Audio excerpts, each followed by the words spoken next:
in love with her. The questions being asked by the media for the gotcha line, it's encouraging him. So it's great points. It's really tragic because if Taylor Swift, she's going to be fine. Right. But Taylor Jones, I mean, if you think about a lot of the cases that we cover, it has to do with men hurting women. Yeah. And their loved ones. I want to ask you about this, Kennedy. I thought you might have a opinion. So police had been asking people for their Ring doorbell camera to help them solve crime. Apparently, this is going to perhaps go away. The Ring blog post saying that this public safety agencies like fire and police departments can still use the Neighbors app to share helpful safety tips, updates, and community events. They will no longer be able to use the request for assistance tool to request and receive video in the app. What do you think of that? Yeah, I am actually fine with this because the more invasive some of our devices are, it's scary, the alliance between law enforcement and technology. And there are times you could be completely innocent, but they can knit a case together with some of these items that you've got, whether it's an Alexa or a Ring doorbell cam, and they shouldn't be used to target or prosecute Americans who really haven't done anything wrong. And it's the users, it's the Ring users who have been begging the company to respect their privacy and not give in to all the requests, not necessarily warrants, just requests from law enforcement, because privacy advocates have been saying for a long time that tech companies are a little too cozy and give in to too many of those requests. Which I think is fine, and it probably stays that way until you have a major national case that gets a ton of attention. And what I think about is the shooting in California, when Apple refused to unlock the iPhone. Yeah.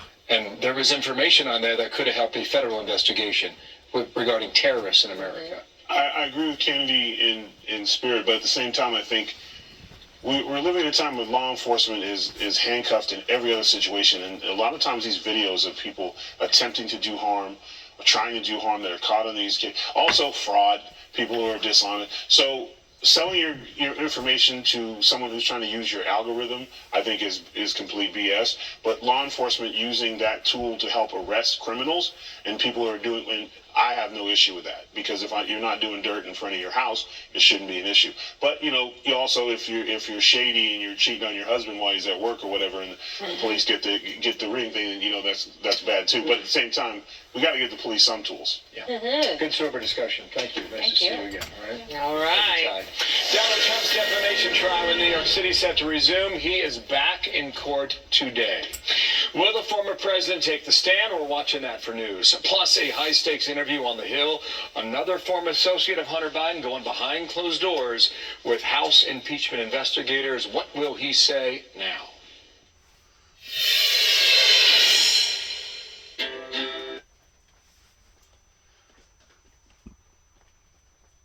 It's as if total chaos has broke out all over the world, and America is only one example of that. President Donald Trump and E. Jean Carroll back in court for day 5 of the defamation trial in Manhattan. Eric Sean's outside the courthouse with that now. Eric, good morning. Good morning, Bill. On this rainy day here in New York City, the former president is in the courthouse behind me. Proceed. Let's go forward here just a little bit. Let's stop right here. Well, I've never seen in my entire life Hunter Biden doesn't have any assets or any income, and he owes, at least $5 to $6 million if he's going to have to pay interest on it. How is he going to make that payment? It's not humanly possible. David Spunt live at the Justice Department with this. Hi, David. Hi, Dana. Hi, Bill. Good morning to you both. Today's line of questioning technically is not a deposition. It's a transcribed interview. Mervyn Yan, a former business associate of Hunter Biden, will not be under oath. But, of course, lying to Congress is a big no-no. The first two met back around 2017, according to sources. They say that the two came together through CEFC, a Chinese energy company with reported ties to the Communist Party of China. Now, the company has since shuttered, but according to House Oversight investigators.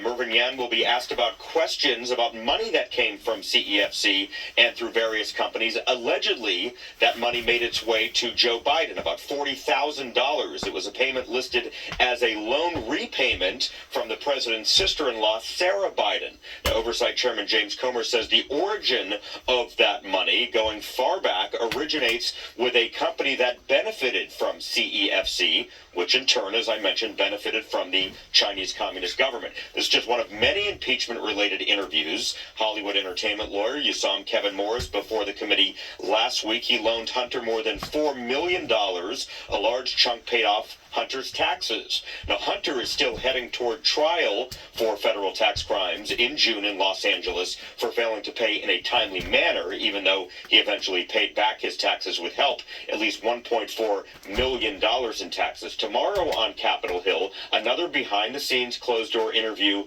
transcribed interview with a man named Rob Walker, a former business associate of Hunter. But the big day we're looking at is February 28th, when Hunter himself will be on Capitol Hill.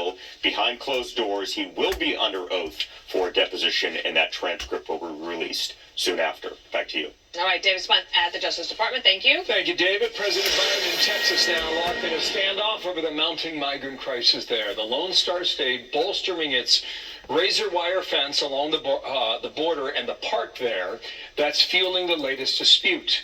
The president is facing pressure from Democrats to seize control of the state's National Guard. Texas Governor Greg Abbott standing by his response, and we're going to get to him in a moment here. But first, to the news and what we're hearing from the White House with Mark Meredith from that side of the story first. Mark, hello. Bill, hello to you. You used the word standoff, and that's exactly what things feel like between the governor of Texas, Greg Abbott, as well as President Biden.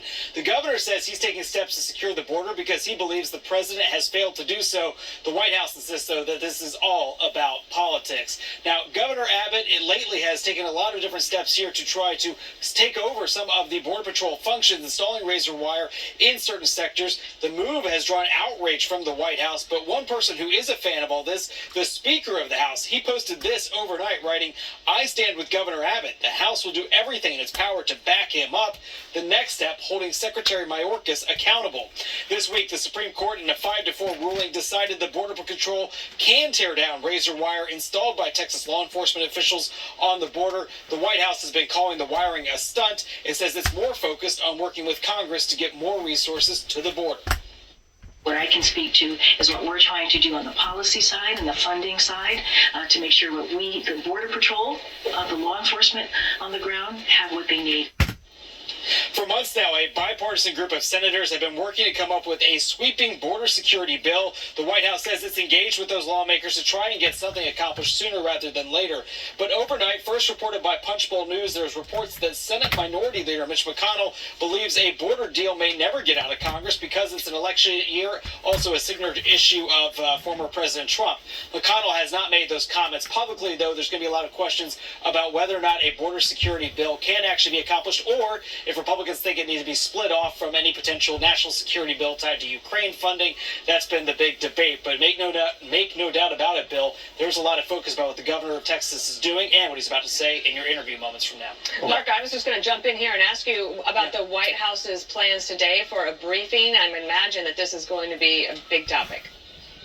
Well, the president is on his way up to Wisconsin today. He's going to be doing an event on Bidenomics in Superior, Wisconsin. So there actually won't be an on-camera briefing today. Instead, it'll be a gaggle on the plane, which means it's just audio. Yeah. We don't see anybody at the podium, Dana. So they'll have to talk about it, but not the way we hear it. We even used to do those without audio. That was back in the day. All right, Mark, back thanks. in the good old days. Wasn't too long ago, was it, either?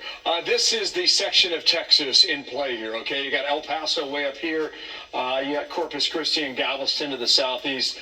This is Eagle Pass, and you know, and red right there, this is marked where there is a current existing barrier. You see a lot of dots here, openings, but Eagle Pass to the west, it's no man's land on this side of the border anyway. So watch this, okay? This is a satellite view of Shelby Park, and I want to point out for viewers, this is Mexico, Rio Grande River, and this is the park. It's about 43 acres in size.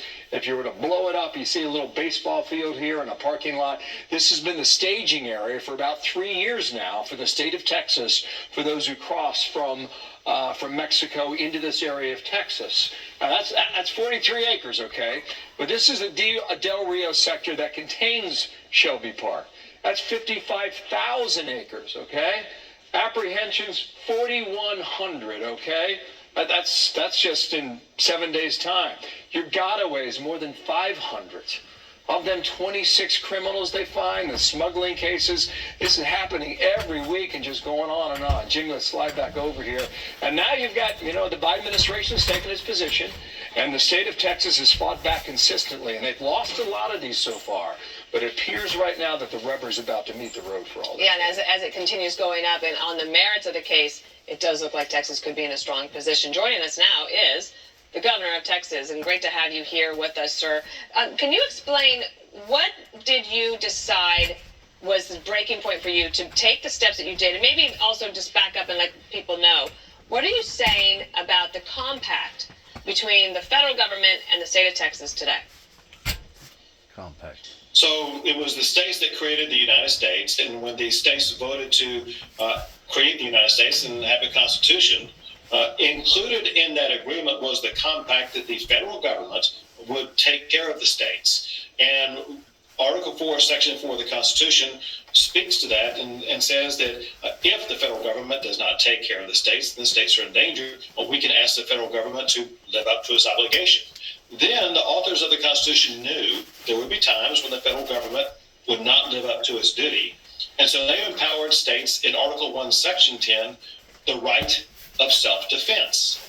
And what Texas is asserting is our Article 1, Section 10 right of self-defense, because the President of the United States is not fulfilling his duty to enforce the laws passed by Congress that deny illegal entry into the United States.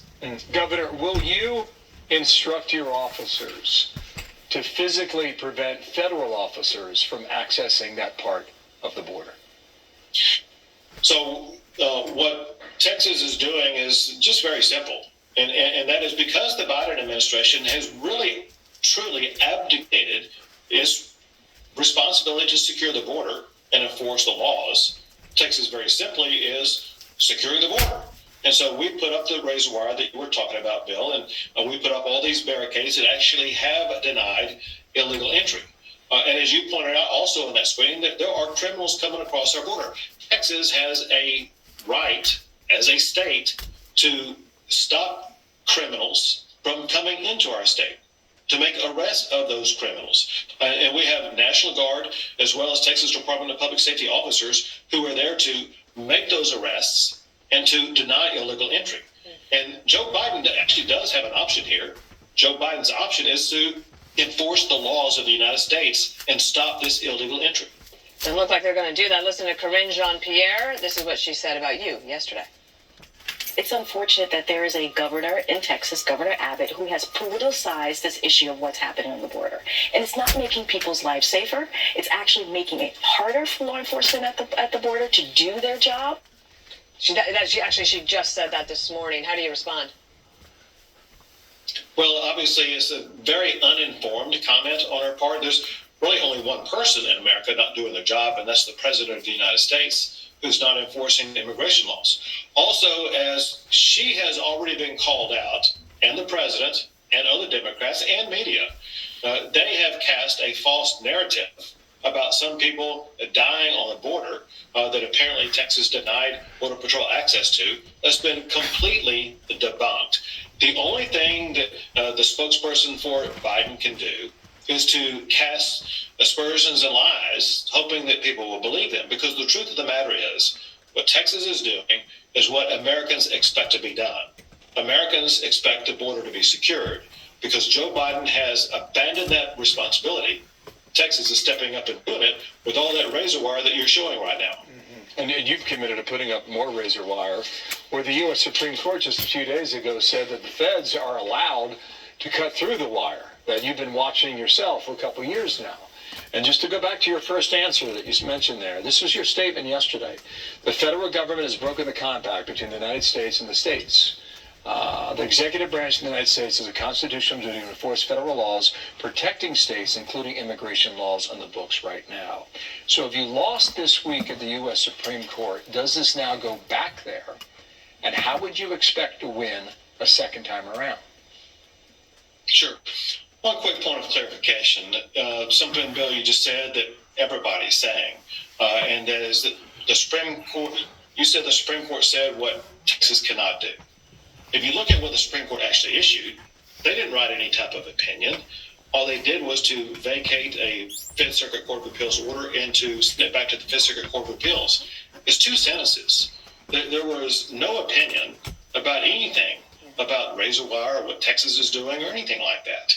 But that point aside, regardless of what federal statute may exist, the supremacy clause means that the Constitution itself is the supreme law of the land. The Constitution itself provides Texas with a right of self-defense in this case because the United States has abandoned its responsibility to defend Texas.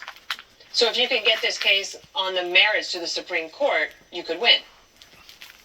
So, Dan, first, now I think maybe we will get it to the Fifth Circuit on its merits, right, where I believe we can. And I do believe that when it gets to the Supreme Court, we can win. We already, I don't know. This is another classic case of dereliction of duty, either on a local perspective, a state perspective, or a federal perspective. This is a classic case of what occurred out here at 291 and at 430 Beech Grove Road, Sharon, Tennessee, zip code 38255, of the courts basically sitting back and allowing for a group of people to be harassing, stalking, intimidating, and yes, even torturing, psychologically speaking, our lives to the degree that it costed the life of David Jeffrey Jackson, my younger brother. Whenever the courts does not respond and react properly, regardless whether it be on something like my particular case, or it be on something on this grand scale pertaining to a federal scale, you're going to be putting out false images, and I've said this before in my material, that it's okay to harass, intimidate, mess with, and basically do whatever you want to do because our laws in America has become nothing but a joke, a mockery. And it's not necessarily the laws that's a joke, but it's the people that's in behind those laws that are causing those laws now to be a joke. It's not the laws. The laws was put there intentionally for a reason. That would be like telling a homeowner that he or she no longer had the right to be able to protect themselves anytime a protruder entered into their domain and they felt that their life was basically at risk in a lethal situation, that they had no other alternative other than to either take the life that was coming into their domain or allow for their life to be taken.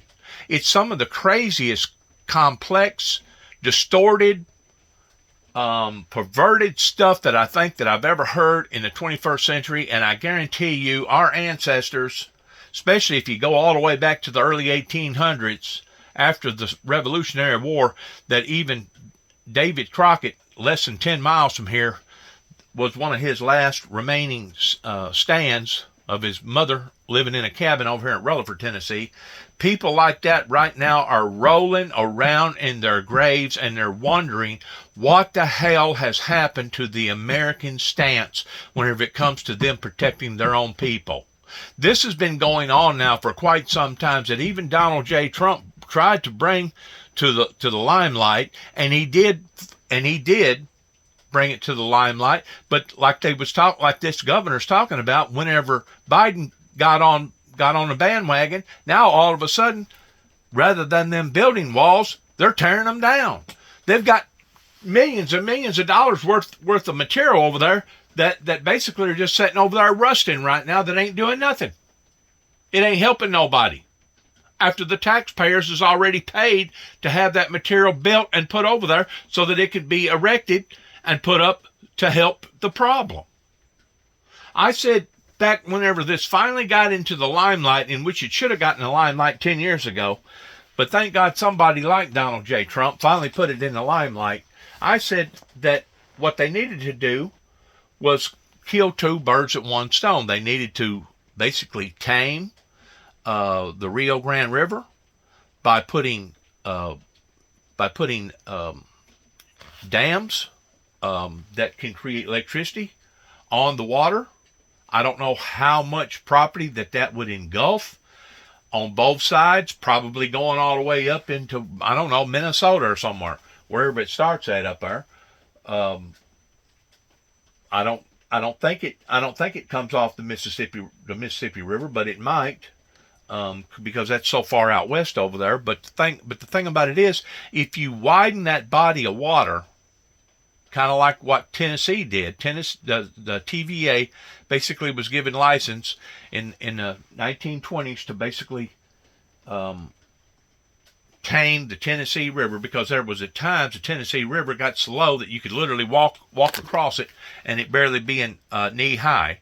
But then there was other times that the Tennessee River got so wild that it caused major flooding, depending upon what low-lying area that you was. Well, whenever they done what they done to the Tennessee River, now it's become a huge body of water, a lake, and they control that.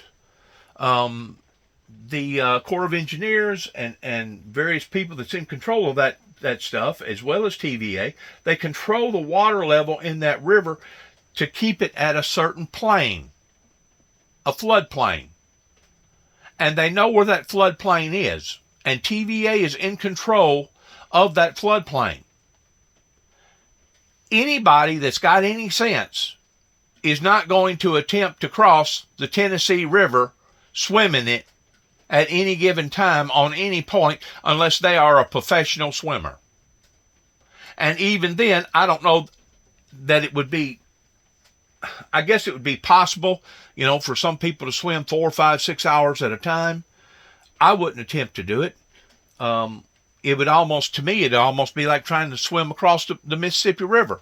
But obviously, they didn't want to go that route. They wanted to spend money on making these barriers to be able to put this wall up that first of all, it's not going to do its job, because if somebody really wanted to cross over the Rio Grande and get either under or around or over these expansion joints that they're putting up, you could always take a battery skill saw or a portable torch and cut your way through, or dig a hole deep enough to go under the fence. That way you could come out on the other side. Man, them people over there, they're good about digging.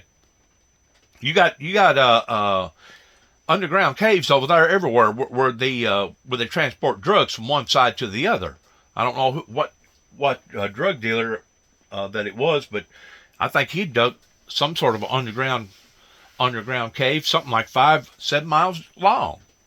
So they're digging people. They don't mind doing this. They don't mind digging. They don't mind exhilarating energy and labor in doing what they need to do. So obviously the fence, it's a good idea, but it's not paying. It's not. To the United States Supreme Court, you're not actually did not have very much of a record. You're not having no return on your money. Can actually make a decision. So those who may not have voted in favor of Texas, or those who voted to send it back to the Fifth Circuit, they may have thought in their mind that there's not enough record for them to make a decision. But we don't know that, Dana, and this is very important again, because there were no sentences or paragraphs or pages of an opinion written by the Supreme Court, so no one knows at all what they were thinking. All we know is they wanted to send it back to the Fifth Circuit. Governor, I know you were just overseas in India, but I know you paid attention to New Hampshire the other night, and what the exit polling told us, and the entrance polling and our voter analysis said. Immigration is topic number one. We saw it in Iowa, we saw it in New Hampshire. So Americans are thinking about this, okay? And I'm curious about sort of the shadow story here that a lot of people don't talk about, and that is what the administration's doing with Mexico. And this has been going on for some time, maybe a month, maybe more than that, between Anthony Blinken and the president's deputies coming to Washington, D.C. Do you believe this administration is ready and prepared to change policy at the border in an election year with 10 months to spare that would make the issue less potent for Democrats come November? It's hard for me to tell what's going on. What is clear is that Joe Biden has, from the time he took office, actually during the time that he was campaigning, he had no intent to secure the border. He talked about open border policies during the campaign, and now he's allowed open border policies with candidly most Americans not even knowing what that meant. But now the people in New York knows what it means. Now the people in Chicago knows what it means. People across the country are having to experience what open borders mean. Bill, I'll tell you this. Most incumbents don't lose elections. They get fired. And they get fired because they're doing a bad job. Absolutely. As you talked about, the immigration system and the border issue is the primary issue in America right now. This is an issue upon which Joe Biden gets a grade of F and deserves to be fired. Governor Greg Abbott, thank you for joining us today. We appreciate it, and we'll stay in touch. Thank you all. Take care. I think people need to see how corrupt the system is. It's from top to bottom, left to right. And I don't care if the corruption is in the Democrat Party or the Republican Party or whatever party, we have to root it out. The fallout from a leaked conversation with Senate candidate Carrie Lake, prompting the head of the Arizona GOP to resign. She says he attempted to bribe her, what the audio suggests. Well, also awaiting a big hearing in the Georgia election matter. It might reveal bombshell details on the allegations about unethical behavior by the DA, Fani Willis, and the prosecutor she's accused of having an affair with. It's a rapidly adjusting story, and we'll get back to that. Sure is. And a head scratcher from Michigan Governor Gretchen Whitmer, how the Democrat announced a push for free community college. Hey, Governor Whitmer, how's it going? Hi, Professor Potato. I wanted to share some Yukon Gold news with you, my best spud. A force to be Oh reckoned my with. God. No, not you, Saquon. If it ain't one outlandish event, it's another outlandish event. One right after another, one right after another, one right after another. And like I was telling you a while ago, it's dereliction of duty, regardless whether it be on a small scale, a medium scale, or a big scale, and it's all related to safety issues that's supposed to be mandated by our political mandated by our political officials of being the number one priority above and beyond anything else. You figure I worked in the auto body industry, give or take, around 35 years after I had my accident towards falling off of a 4-story building hanging steel at the Milan A.O. Smith building. 37 feet is the exact depth that I fell, which is basically 4 stories. After I'd done that, I had to change occupations and get into an industry that I was a little bit familiar with, but not a whole lot familiar with, which was the auto body industry. That is one thing that the insurance companies demands. It is a demand. It is mandated by the insurance company. Safety, safety, safety, safety. It has gotten to the point now to where a body technician used to do a thorough repair that was considered at one time adequate, to the point that now it's no longer considered adequate. In other words, if you got T-boned in the side, you couldn't just splice the rocker panel and the A pillar and the B pillar together and basically get rid of all the damage. They look at it that now you have disturbed the integrity of that whole structure, and the only way to put it back to where it needs to be put back of the way that the manufacturer had it was to replace the whole side of the vehicle. That means you replace A pillar, B pillar, C pillar, rocker panels, all the way around where the door openings are. In other words, you can't splice it. And I'm not saying that all car manufacturers demands that, but I do know that I think Honda and Nissan and maybe 2 or 3 other ones do. Why do they do that? is because they do that because they realize that the integrity of that whole structure has been compromised, and because it's been compromised, they want to get that vehicle back to its original 3 or 4 or 5-star rating that it was, towards it being safety for the passengers, for the customers that get in that car. That's why. That's why they demand that.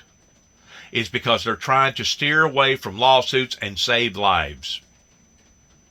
Once more, our political system is supposed to be based around safety, safety, safety. The same as the industry, the car manufacturing industry, that the insurance companies demands. Whenever the people no longer demand the same type of mandates that the insurance companies demand pertaining to our safety, regardless whether it's the right to be able to take care of your own home under the castle law, or it's the right to be able to protect yourself from oncoming people that's coming over the border illegally, regardless whether they be Mexicans, Honduras, or people from China or whatever. And it's not just that border, it's also the border down there in Florida, pertaining down around Homestead and Miami and the tip of Florida, or the Canadian border. It don't matter what border that it is. Whenever it gets to the point that the American people cannot make a stand and demand for our politicians to do the right thing in preventing for this of occurring, then we no longer have a true, what you would call, political safety system. Now you got chaos, and chaos usually results to, you got it, harsh circumstances. And that's what the American people are dealing with right now, and that's what the American people are not supposed to be dealing with right now, because we have known for quite some time that this type of activity has been going on towards bringing these people over here that's basically been outlaws that wanted to come over here to harm the American people versus wanting to come over here and help the American people. I'm not putting them all in one basket and saying they're all bad, because that would be naive on my perspective. But there's a certain amount of people that's coming over the borders, regardless whether it be the southern border, the Florida border, or the Canadian border, that's coming over here purposely to bring harm and hurt to the American people. This should be a top priority for Homeland Security on every level. On every level. And then you can look at other areas that Homeland Security has failed the American people in, that I'll get involved in a minute towards talking about. No. The Arizona GOP chairman, Jeff DeWitt, stepping down after that phone call with Senate candidate Kari Lake was leaked. He's calling it a setup. Alicia Cunha has been tracking this story for us. Hi, Alicia. Hi, good morning, Dana. Kari Lake tells me she is glad she recorded this conversation. She claims the now former GOP chair, Jeff DeWitt, called her last March and said he was driving to her home and needed to talk to her about her potential Senate run in person, not on the phone. Lake said it sounded suspicious, so she recorded the meeting. In it, DeWitt can be heard appearing to try to convince her to stay out of the race in exchange for money. This is nice. There are very powerful people who want to keep you out. But I know they do. But they're willing to put their money where their mouth is in a big way. So, this conversation never happened. I think you should go public with this and then say, hey. No. I turned my key in my car and Tell them I'm not flattered. I'm offended that they... Don't tell anybody we had this conversation. I'm offended that they don't care about our country more. DeWitt actually goes on and says, I actually wish you'd just give me a counter offer. In his resignation, DeWitt said, quote, I said things I regret, but I realized when hearing Lake's recording that I was set up. He continues, quote, I received an ultimatum from Lake's team. Resign today or face the release of a new, more damaging recording.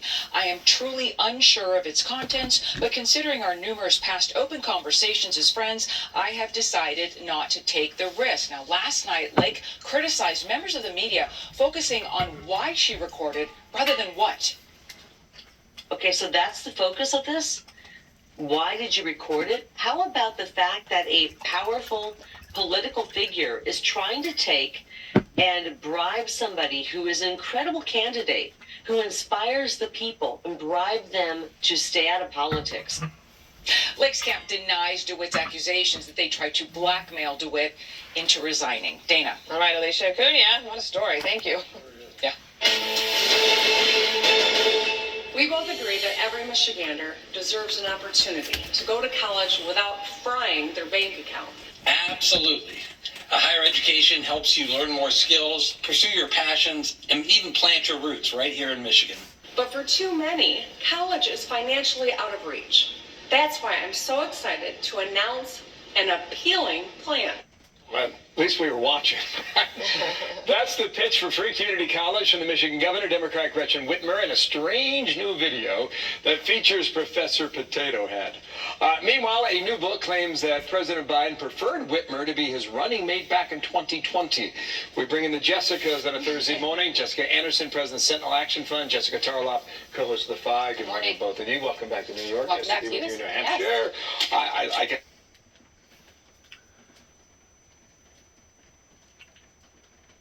You know, we've already been down this path pertaining to colleges and people not being able to pay their tuitions towards basically giving them a break. I mean, where else can we go whenever it comes to education pertaining to helping people being able to be educated to be able to handle these type of positions?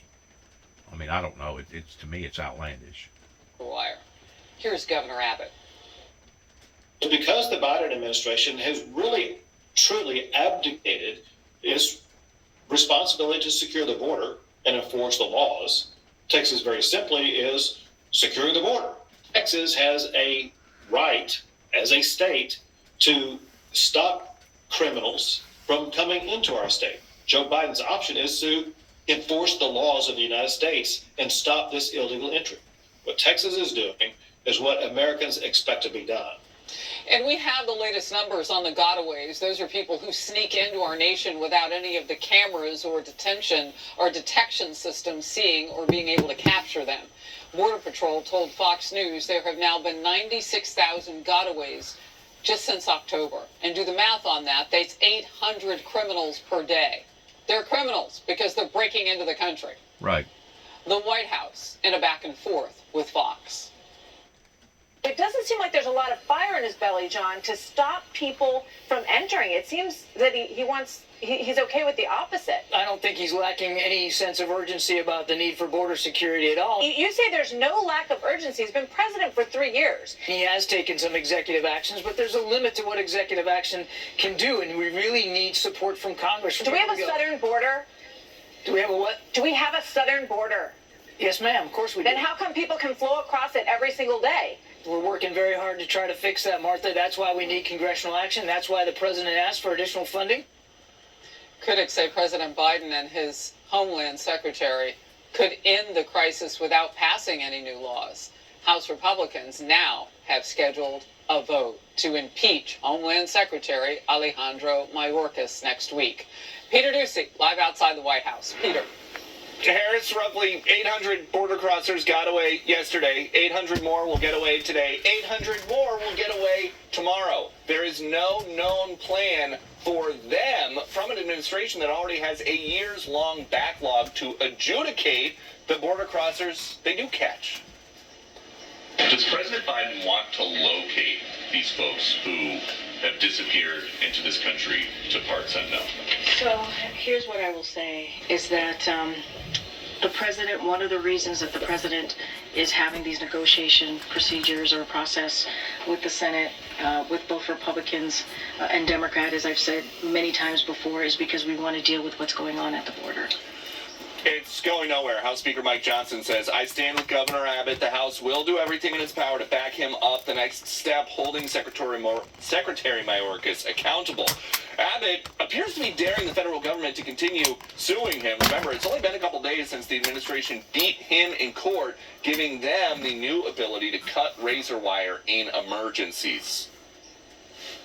It's hard for me to tell what's going on. What is clear is that Joe Biden has, from the time he took office, actually during the time that he was campaigning, he had no intent to secure the border. He talked about open border policies during the campaign, and now he's allowed open border policies with candidly most Americans not even knowing what that meant. Immigration is just not a top priority for this president as he campaigns for re-election. His schedule proves it. This week, it's events on promoting union jobs, promoting access to abortions. Harris. Peter Ducey, thank you. Jason Chaffetz, Fox News contributor and former congressman from the great state of Utah. So to hear John Kirby at the lectern inside the White House saying that they're doing everything they can do, it sounds like the choices are they really or just really bad at their jobs? Two initial thoughts. One is, why don't they enter into a memorandum of understanding with the state of Texas and Arizona, California, New Mexico, and get their help in securing the border? But they don't want to do that. They want to tear down those walls. President Trump had tens of millions of dollars worth of fencing that could have been put up, but they don't want to do that. I think one of the most damning things to the argument coming out of the White House and from President Biden and Secretary Mayorkas is the fact that the Border Patrol represents the majority of the 20,000 Border Patrol agents. Why don't they talk to them? The last time Brandon Judd and the Border Patrol Union had a discussion with the Secretary of Homeland Security was July of 2021. So if you want to actually get it done, don't go to Congress.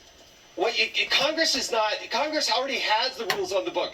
There was comprehensive immigration reform. Guess what?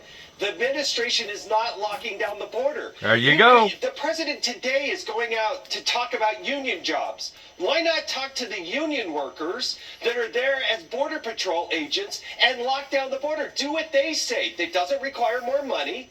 They have a plan, but they won't even have the discussion with the men and women who put their lives on the line on the border. That's what the president should do. That's what he's not doing, and that's why they should impeach Secretary Mayorkas. At least. Because he'll just be the scapegoat. And some of this will continue just the way it is if it doesn't worsen. And we pray that that doesn't happen. The illegal immigrant crisis has thrown deep blue Chicago into complete chaos. People who live there, especially in struggling communities. New York, too, as well. All these places. With the far-left Democrat mayor, the brand new one, Brandon Johnson. You know Chicago's a sanctuary city, and it spent some $800 million caring for the illegals while Chicagoans are seeing their schools close, health clinics shut down, and resources vanishing. I blame Brandon Johnson for continuing to silence the people, the rest of voters, and not allowing us to vote whether we want a sanctuary city or not, and telling people that there's more than enough when there's clearly not enough. This is a disaster. This should not be on the backs of the people here and draining our resources. I see a lot of wasted money because there's no structure. You've never had a time where Southsiders, Westsiders, and now Northsiders have come together to unite under one issue. The issue is likely to take a toll on President Biden at the polls. If this is any indication, a recent Fox survey shows 63% of registered voters do not like the job Biden is doing on border security. Among black voters, historically reliable Democrats, nearly half disapprove. Jason. There are millions of dollars that were allocated for those very communities to help the United States citizens, you know, the ones that actually pay the taxes. And guess what? They have to deal with the illegal immigrant situation. There are millions of people here that need housing, they need food, they need education, they need health care. And there's an effect on that. Why are prices rising? Why is rent rising in these places? It's because there are millions of people that are now competing to get that same very housing. And they are sanctuary cities, they are sanctuary states. They won't even get rid of that. In fact, some of these states and places are trying to figure out how to get the people that are here illegally how to vote. That's where they're spending their time and effort. Well, I want to move to this. A hearing this afternoon could reveal new details on District Attorney Fani Willis and her so-called lover, Nathan Wade. They are the ones heading up Trump's election case. And attorneys for one of the defendants in that case, Jeffrey Clark, are demanding more information on the meetings that Wade was holding with the White House and other government officials while investigating the former president. Yeah, we all want to know what was going on. The alleged affair between Willis and Wade has led to multiple calls for investigations now, including into Nathan Wade's qualifications. Add to that reports of his lavish spending on cruise trips with Fani Willis, possibly as his travel companion. And you know how we got that, right? From the divorce filing that was unsealed and his wife's receipts. I mean, can you imagine going through the credit card statement and finding that potentially? Well, people of Fulton County also sounded off last night. Watch this. I don't want to approve any money until those allegations have been addressed. She's been asked to comment on them. She has not. An opinion piece titled "A Reality Check on the Fani Willis Scandal." Quote, the technical legal phrase for the situation is a mess, and Willis's handling of it is making it much worse. At a bare minimum, she owes her constituents and the American public a much more direct and full explanation of the facts, and may owe them some money, because the man she hired, who she allegedly is having a love affair with, or did, made $650,000. Yeah, for a talent and a skill set that he had never exercised as an attorney. You know, it was the day after Fani Willis awards this contract to Nathan Wade. The very next day, he files for divorce. I mean, what's really interesting, I think, to congressional investigators is this meeting, though, that Nathan Wade and others had in the White House. Why would you go meet at the White House? The most important information that could come out of there for investigators is who was in that meeting from the White House, because then you can subpoena and do freedom of information requests on extemporaneous notes, any email traffic that was going on. What was the White House? Why was the White House taking a meeting with a prosecutor from Georgia? That has to be flushed out. And these ideas that they were spending all of this money to go on these lavish trips on a contract she awarded to her alleged lover.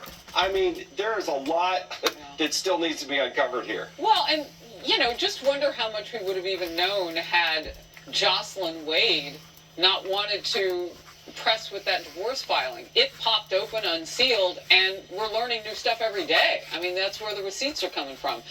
Jason, thank you. One blue state's green push should have its leaders blushing red. A recent study finding that the plastic bag ban that Jersey tried to shove down our throats backfired. Like, really big time. Plus, major backlash to President Biden's electric vehicle push. We're all focused on electric vehicles, which is a phony economy, not ever going to work. Critics on both sides of the political aisle have a lot of problems with a whole bunch of President Biden's green dreams. Ben Domination focus next. Lord, Lord. What a chaotic mess.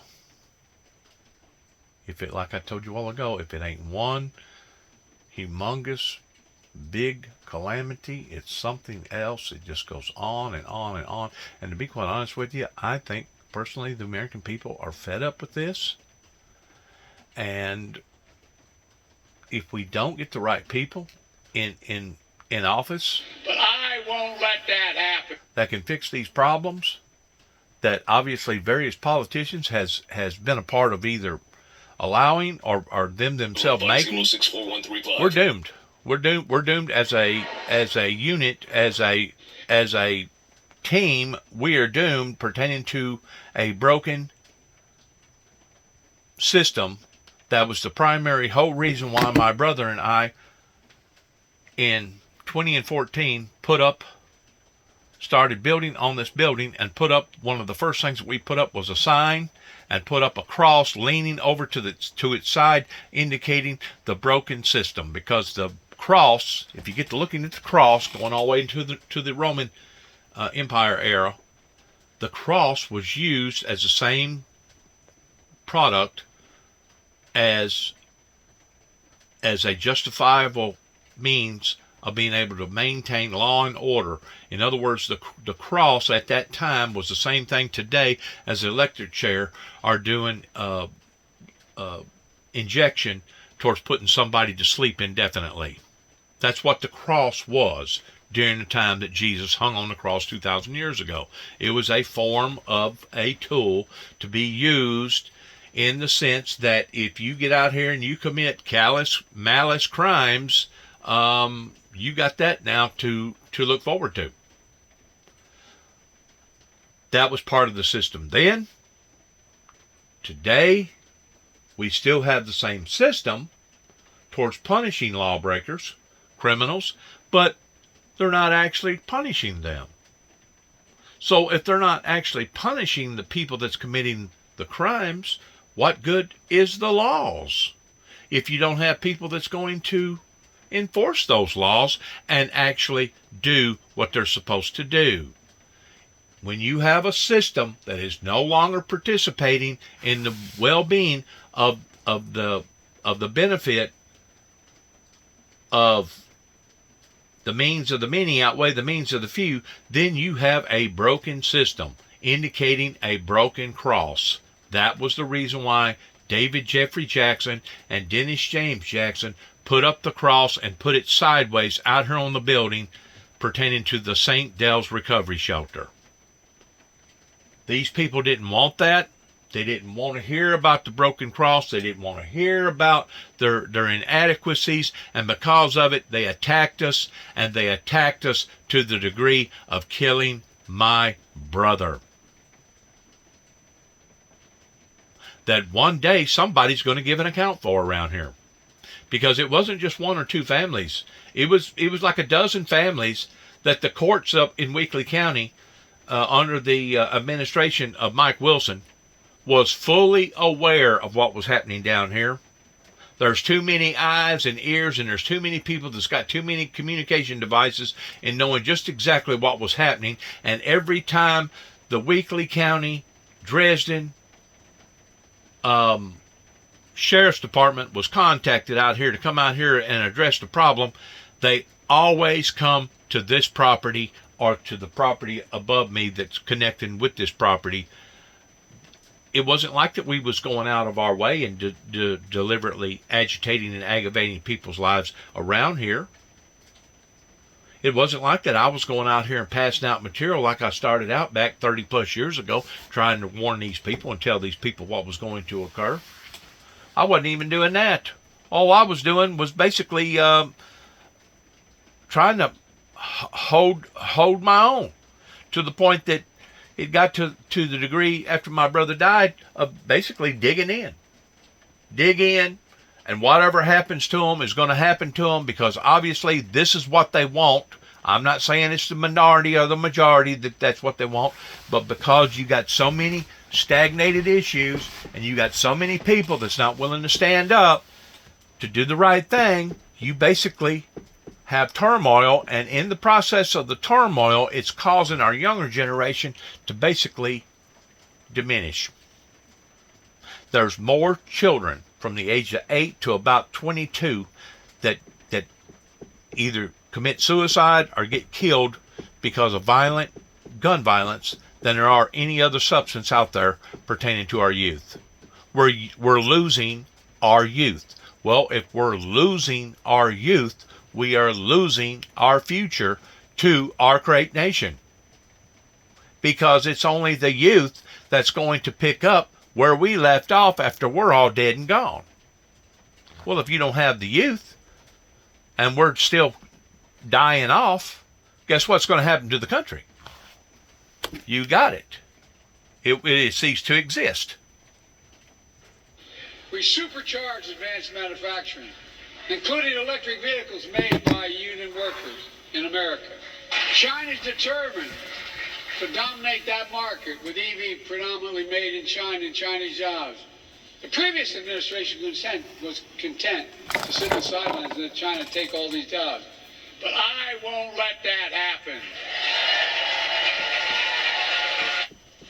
President Biden wants the United States to lead the industry of electric vehicle production. You had to check with Americans. The polling is not on his side. And his first speed bump has to do with China. China's geopolitical position on building electric vehicle batteries is tremendously in their favor. This policy that the Biden administration is pushing is trying to force early entry into the electric vehicle market, where the market just isn't built there yet for it. We don't have the market share. We don't have the production capability, and we don't have the mining capability anymore. We need to build all of those out before we go rushing into this. And you don't have the customer base that wants it. That part. Biden has waived requirements to make EV charging stations in America with only American products, and his EV tax credit is also a problem. Senator Joe Manchin attacked Biden's broad guidance that gives EV charging tax credits to communities that actually don't need it, instead of prioritizing low-income areas. He says, quote, the administration just will not stop ignoring the law in pursuit of its radical climate agenda, no matter the cost. This proposed guidance completely spits in the face of rural America. Biden also hit the brakes on a major energy product. The New York Times is reporting the White House will delay its decision to approve a massive natural gas project. A Wall Street Journal editorial argues the move could harm the economy and U.S. national security.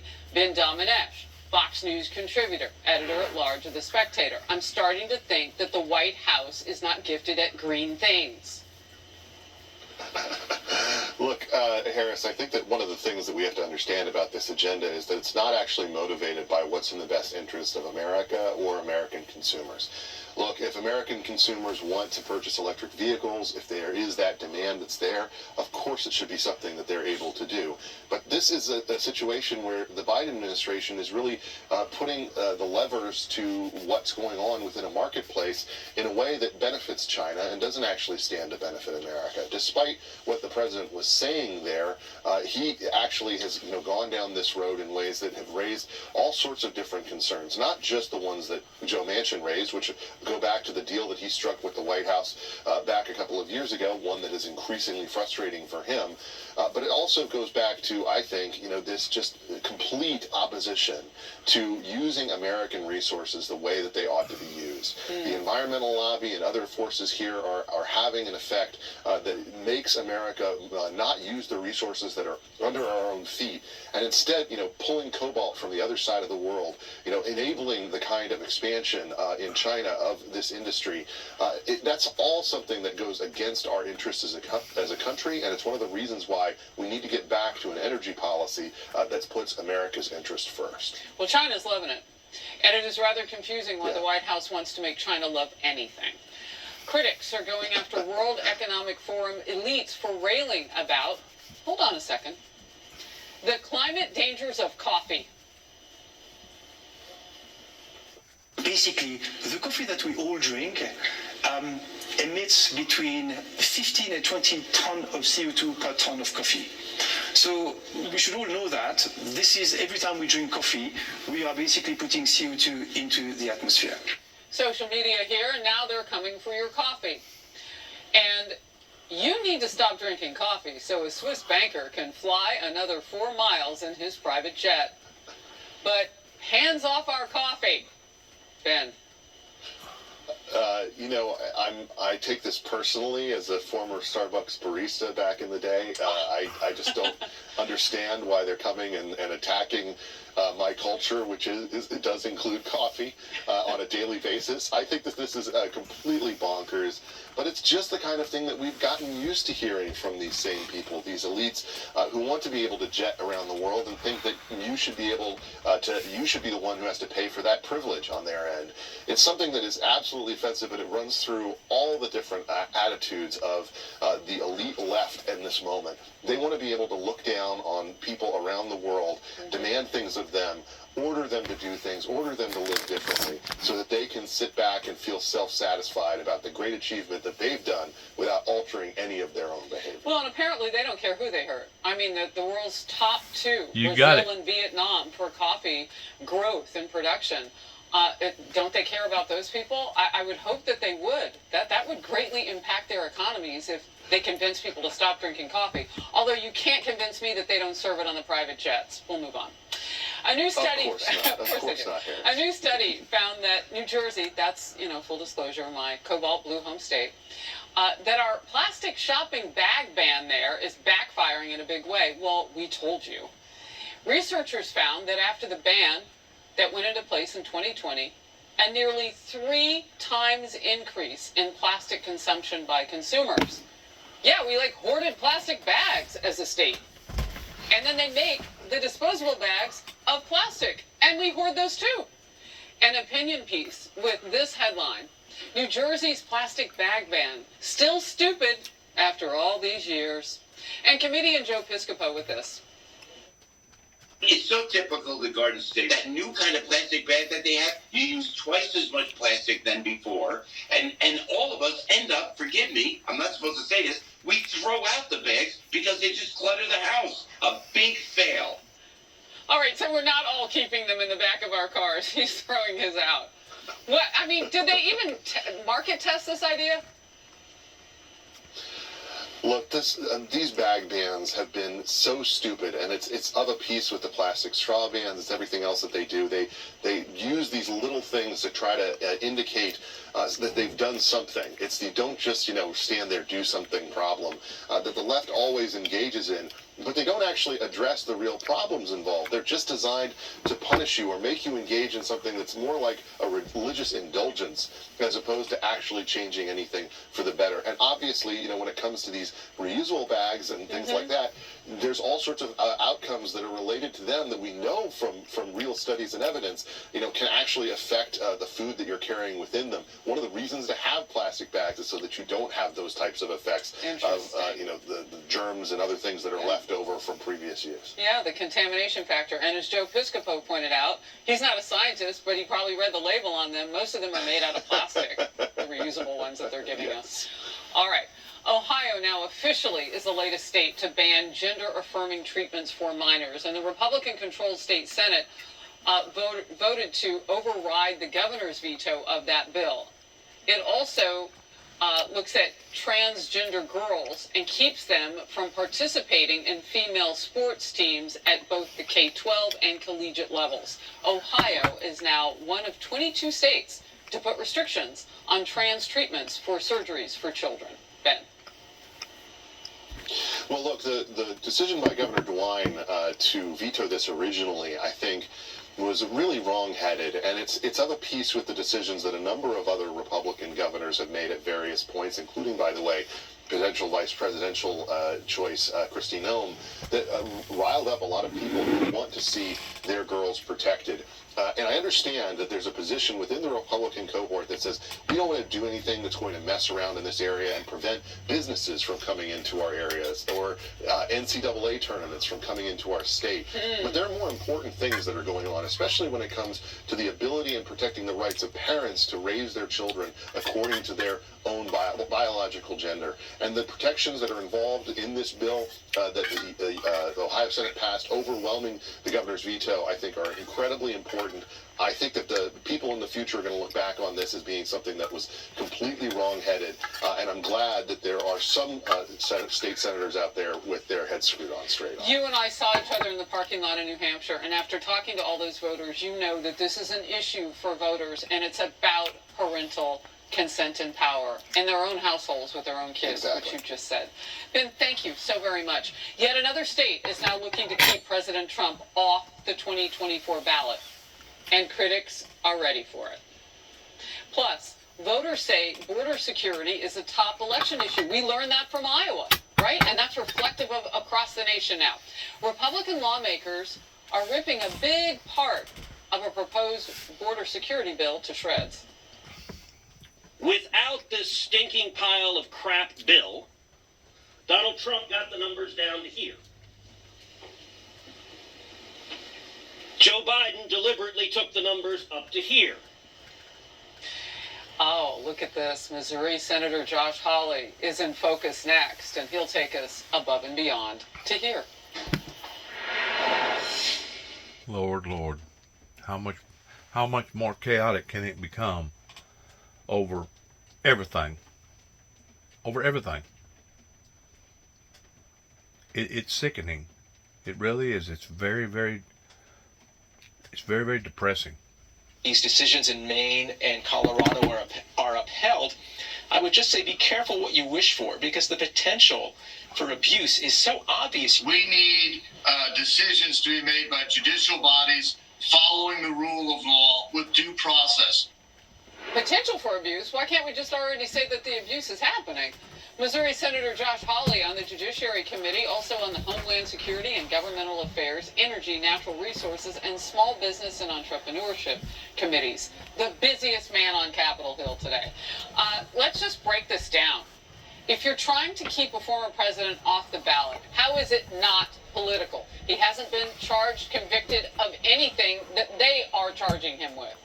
Yeah, it's 100% political, Harris, and this is nothing but election interference by Democrats who don't want voters to vote. Think about what they're saying here. They're telling voters, we don't want you to have the choice. We don't want you to be able to elect the president of your choice. We don't want you to even be able to weigh the options. We're going to take it away from you. We're going to decide beforehand who can be on the ballot, who can't, who can be president, who can't. It is totally, radically unconstitutional. Well, and at the same time, you have these states telling their constituents that, but you also have it catching on even more across the country. What is driving that? I mean, are all these people getting together on the phone, on Zoom, and saying, yeah, well, if we build a firewall, he won't be on the ballot anywhere? Yeah, I just think they see what each other are doing, and they believe this stuff, Harris. They believe that they have the right to tell voters they cannot choose who the next president is. They believe that they have the right to say, you know what, he shouldn't even be on the ballot, even though he qualifies under all of the relevant rules. Let's be clear about this. The Constitution gives absolutely no justification for any court or official to kick Donald Trump off the ballot. None whatsoever. He hasn't been charged with insurrection. Exactly. He hasn't been found guilty of insurrection. The Senate acquitted him of incitement, which is the closest thing. He was acquitted of that. This is nothing but a brazen attempt to shut down democracy. Well, Trump's vice president speculation is growing after his victory in New Hampshire, and names being floated include his former challengers, Governors Ron DeSantis, Doug Burgum, Senator Tim Scott, Vivek Ramaswamy, and now Congresswoman Elise Stefanik and Carrie Lake in Arizona, and even possibly former Speaker of the House, Kevin McCarthy. Voters share their thoughts on those top running mates if Trump is elected. Watch. Elise Stefanik? As long as it's somebody that supports the main person, that's the most important. It has to be definitely someone younger. A lot younger. Because he's old, Biden's old, The number 2 is really important in this election. One Republican strategist said whoever he picks will be the front runner for 2028, so it is not an inconsequential choice. Senator. Well, listen, I don't have any advice to give him, Harris, other than to say that I hope that he continues to run a strong campaign focused on beating Joe Biden and focused on doing what the American people want, which is shutting down this border, protecting us from the inflow of drugs, from the crime, from the cartels, focused on getting our jobs back in this country. Joe Biden's whole policy has been to make China rich and America poor. Donald Trump knows how to turn that around, and I think he's going to run a campaign focused on it. I think he's going to win.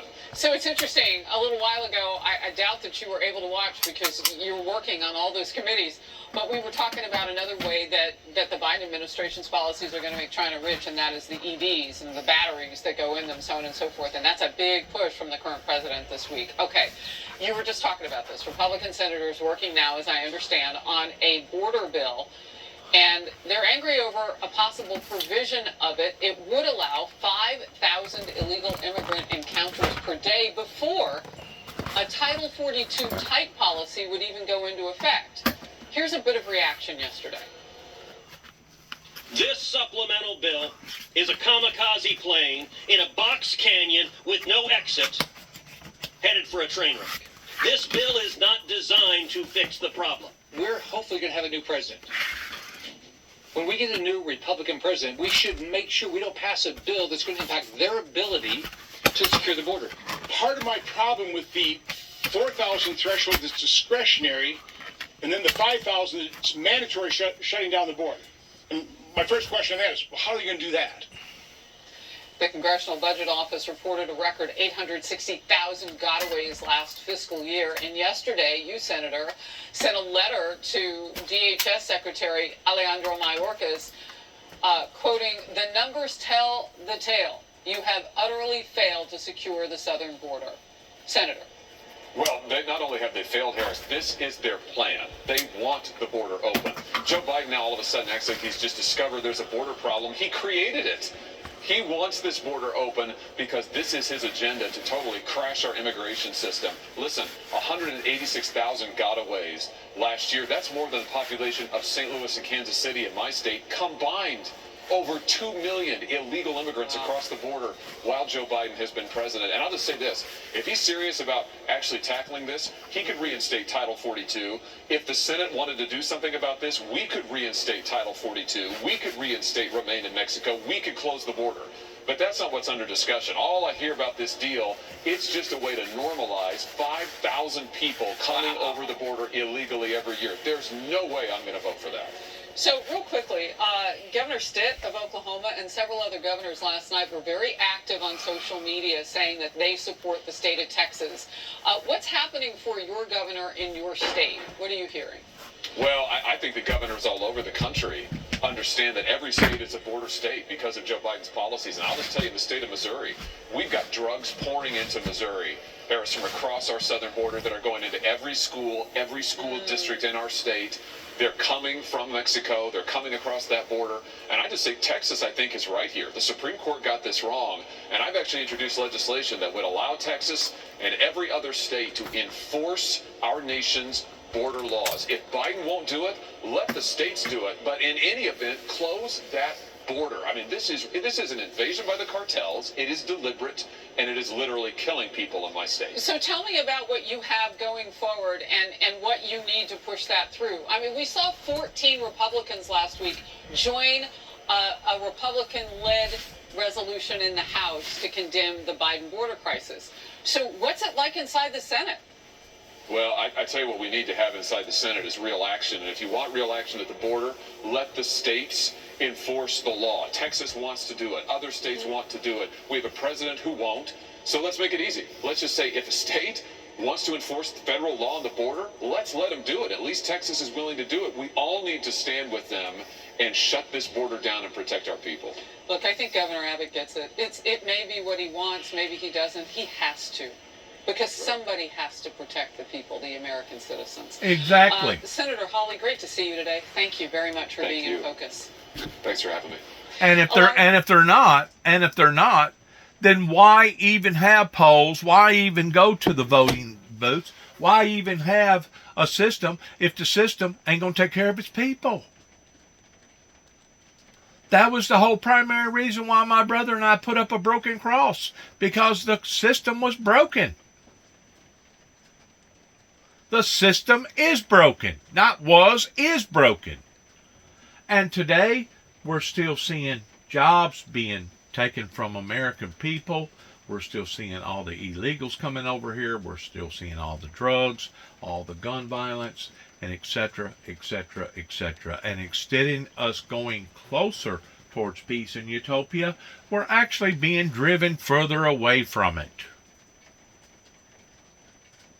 Divorces, suicides, bankruptcies. I could go on and on and on about what has occurred just within the past 30 plus years that is affecting innocent people's lives today. It's pathetic. It really is sad. Campaign, what voters are saying that has some Democrats calling for a reset, like now. Plus, Hillary Clinton facing brutal ridicule over a cringy social media post. Her comments about Barbie.